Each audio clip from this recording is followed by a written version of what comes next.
बिस्मिल्लाहिर्रहमानिर्रहीम। अस्सलामु अलैकुम।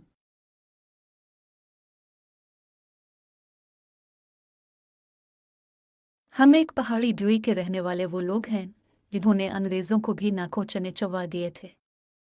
हमारे घर कलानुमा होते थे, जहाँ छतों पर अलिफाविंचा मीनार सा बना दिया जाता था।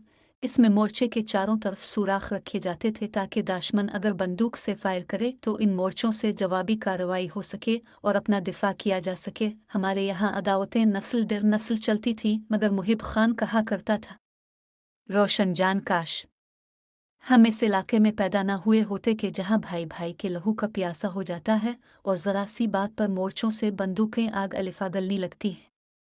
दाशमन को मुआफ़ करना हमारी लुग़त में नहीं था। जिन दिनों में गांव के मदरसे में पढ़ती थी, मुहिब खान भी वहाँ करीब ही लड़कों के मदरसे में पढ़ता था। छुट्टी के वक्त हम इकट्ठे कुछ रास्ता तय करते थे। ये हमारा बचपन था। वक्त के साथ साथ ये दोस्ती प्यार और मोहब्बत के रिश्ते में बदल गई। हम दोनों इस बात से बेपरवाह थे कि हमारे बड़ों के दरमियान तनाज़ों ने कितनी गहरी दुश्मनी की सूरत इख्तियार कर ली है। हम अक्सर इस वक्त वादियों में मिलते थे जब मैं और वो अपनी अपनी बकरियां चराने निकलते थे। ये हमारा लड़कपन था। मैं अब मदरसा पढ़ने नहीं जाती थी। मैं मुहिब को इस बाइस पसंद करती थी कि वो दाशमनी की रवायात के बरखिलाफ अमन और शांति की बातें करता था। मुझे इसकी बातें अच्छी लगती थी। वो कोई गैर नहीं, वालिद के चचाजाद का बेटा था। हमारे घर भी ज्यादा दावर नहीं थे। जरा सी बात पर दोनों घरानों के मर्दों में ठनी हुई थी, लिहाजा औरतें भी एक दूसरे से कलाम नहीं करती थी। मेरे वालिद इन दिनों है तिजारत की गरज से पेशावर पिंडी वगैरह जाते तो कई दिन बाद आते थे। भाई भी साथ होते, लिहाजा अपनी भीड़ बकरियों के गुलवी की देखभाल का काम हम ख़वातीन ने संभाला हुआ था। मैं अक्सर बकरियों का गल्ला लेकर उनको चराने जाती। वालिद और भाइयों को मुझ पर एतमाद था कि ये अपनी इज्जत की हिफाजत खुद कर सकती है। वो मेरे बारे फिक्रमंद नहीं थे। वो ज़रूरत से घर आते और फिर अपने काम पर चले जाते और मैं मुहिब खान को कहती थी, मुहिब, तेरा मेरा प्यार हमारे ख़ानदान वालों के लिए एक खूनी पाकार है। कहीं हमारी वजह से बंदूकें न चल जाएं। जो दाशमनी होने के बावजूद अभी तक खामोश थी, वो तब हाथ अलिफाटे कर दाया करता, खादी ना करे, हमारा भेद खुलने से पहले ही जिरगे में साले की बात तय हो जाए। इसका बाप हमको तावान देने पर राजी था, मगर मेरे वालिद नहीं मान रहे थे। हमारा मामूल था कि सुबह अहाते से बकरियों का गुलुआ खोल कर वादी में हानकुत्ती और शाम ढले उनको इकट्ठा करने के बाद गिनती करके वापस अहाते में बनी उनकी कोठरियों में बंद कर देती थी। मुहिब खान ने तो जानबूझकर अपने गुलुई की निगहबानी का ठेका ले रखा था।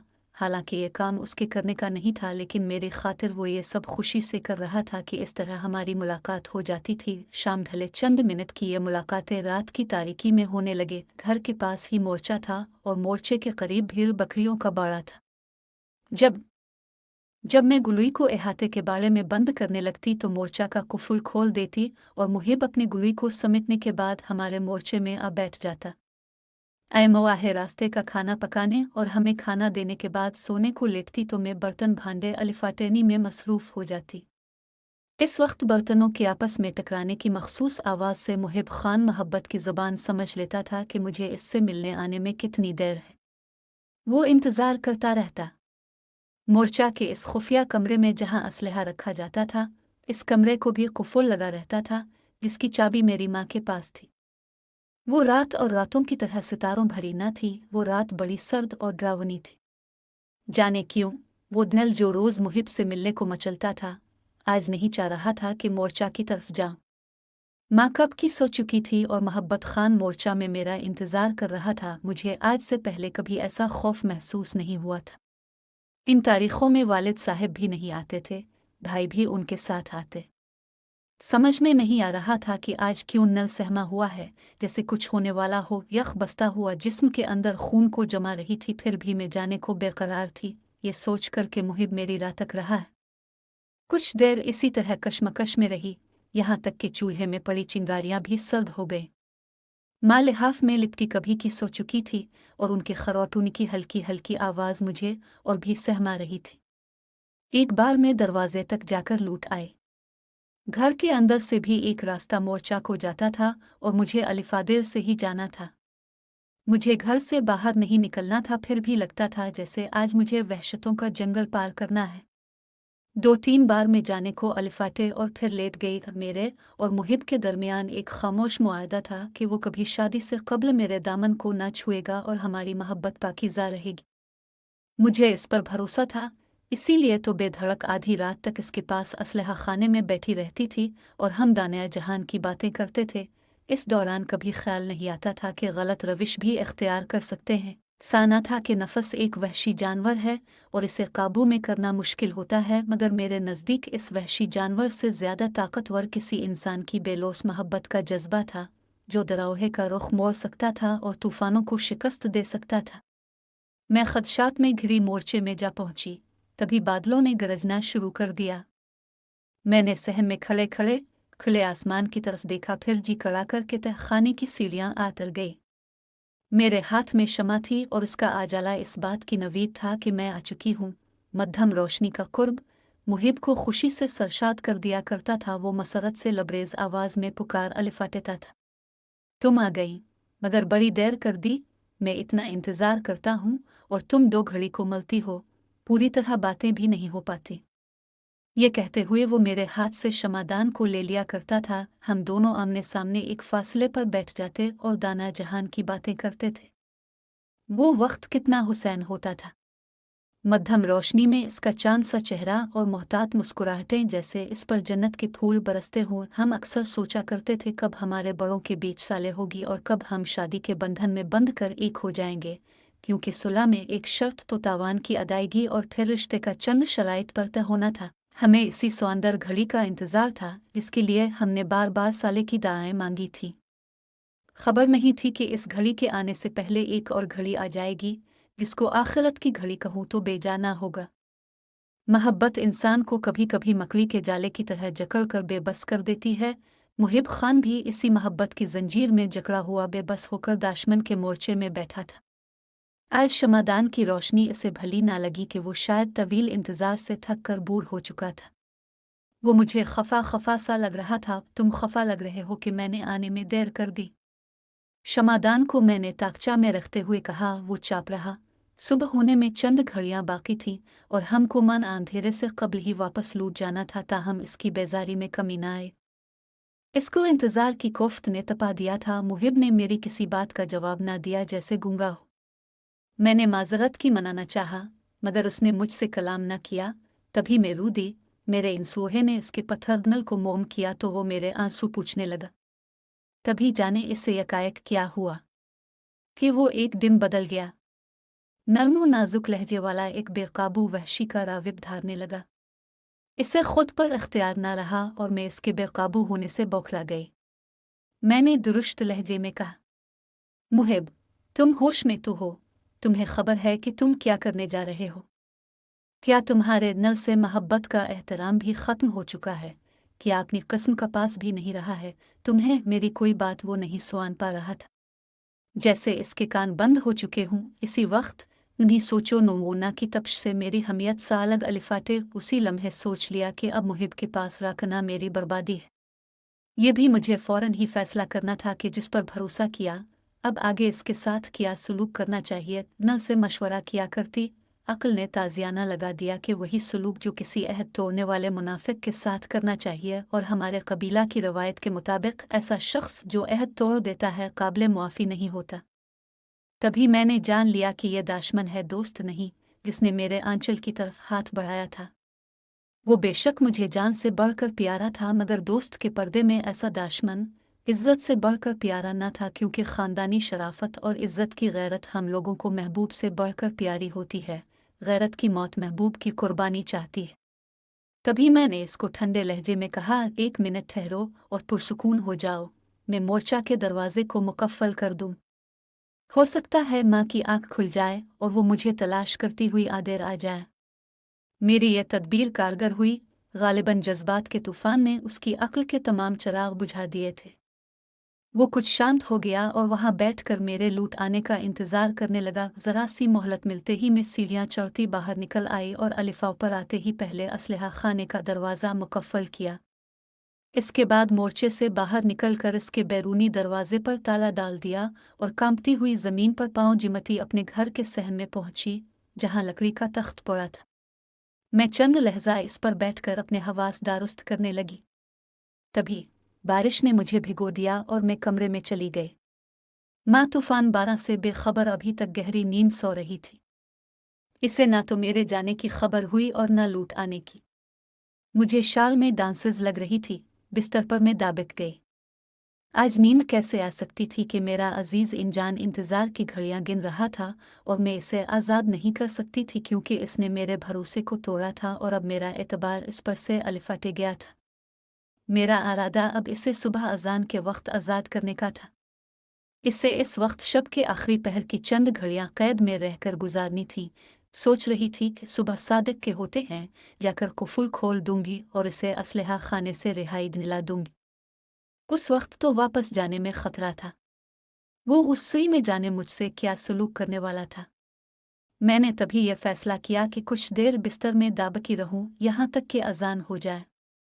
अजान होने और सुबह की सफेदी फैलने में बस चंद मिनट की देर थी। अजान हो गई और मैं मोर्चे की तरफ जाने के बारे इरादा बांध कर रह गई।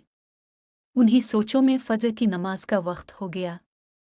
माँ इस वक्त अलिफाटे जाती थी। नमाज पढ़कर बावर्ची खाने में नाश्ता बनाने का काम शुरू कर देती। तभी मैं भी नमाज पढ़कर किचन के काम में उनका हाथ बटाने पहुंच जाती थी। इसके बाद मैं अपनी गुलई को बकरियों के बाड़े से निकालकर वादी में ले जाती। माँ ने आवाज दी। मैं सोच के समंदर से निकल आई।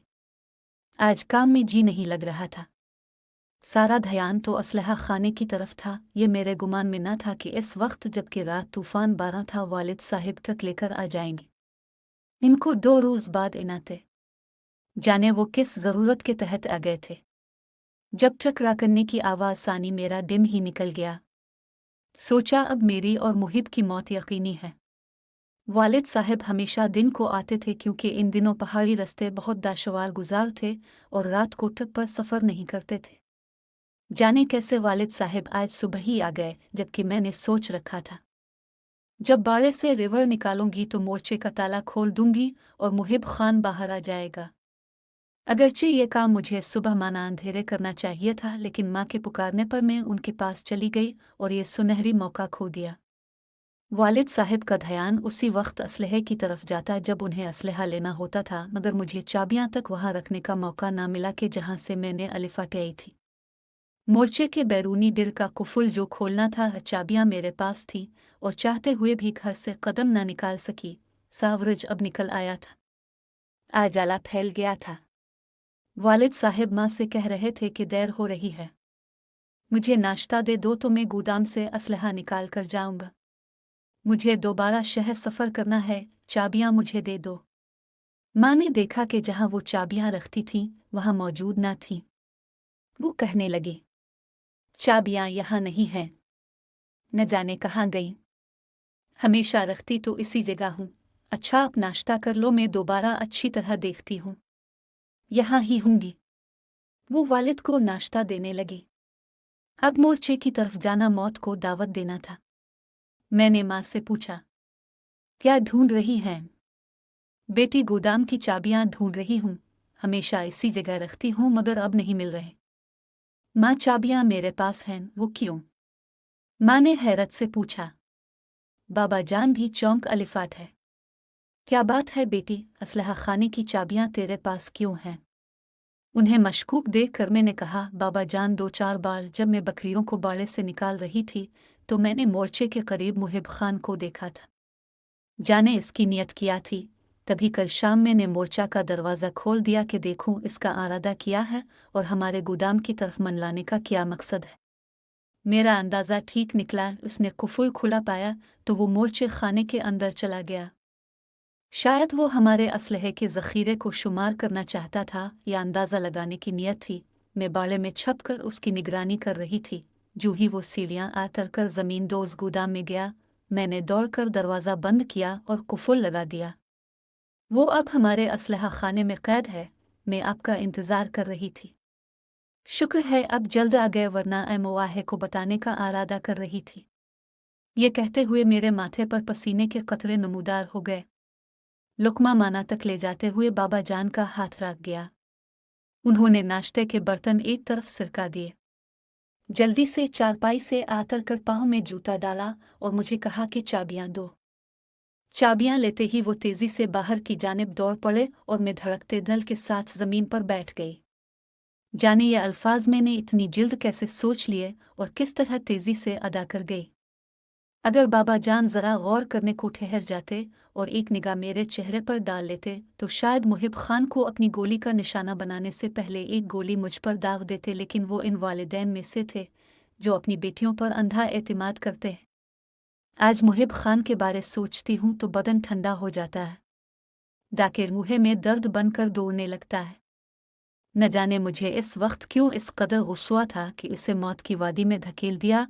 उसकी तकदीर में मौत लिखी गई थी कि बाबा जान को तभी आना था जब मैंने इसको मोर्चे का कुफूल खोल कर रहा करना था।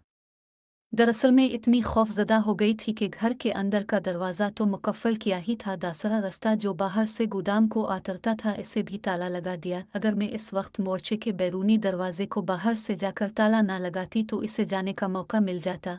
वो देर में बाद में जाकर मुकफ़्फ़ल कर सकती थी। मुझसे भूल हुई या मेरे हवास इख्तियार में ना रहे, इस सवाल का जवाब आज भी मेरे पास नहीं है। मेरी इसी भूल की वजह से मुहिब को मोहब्बत की यह भयानक सूरत देखनी पड़ी। शायद अपनी किस्म की पासदारी न करने पर इसे ये बड़ी सज़ा मिलनी ही थी। कभी दाके का एहसास मुझे तड़पाता है कि काश बाबा जान इस रोज़ इतनी सुबह न आ जाते। आए थे तो उनको इसी वक्त गोदाम से असलहा न अलिफाटेना होता कि मुहिब की जान जाती। मैंने तो आवे भी तहिया कर लिया था कि अब कभी इससे ना मिलूंगी कि अपनी किस्म की पासदारी नहीं रख सकता। मुहिब खान का खून जिरगे ने वालिद साहब को इसलिए मुआफ़ कर दिया कि वो खुद चलकर हमारे मोर्चा के अंदर आया था।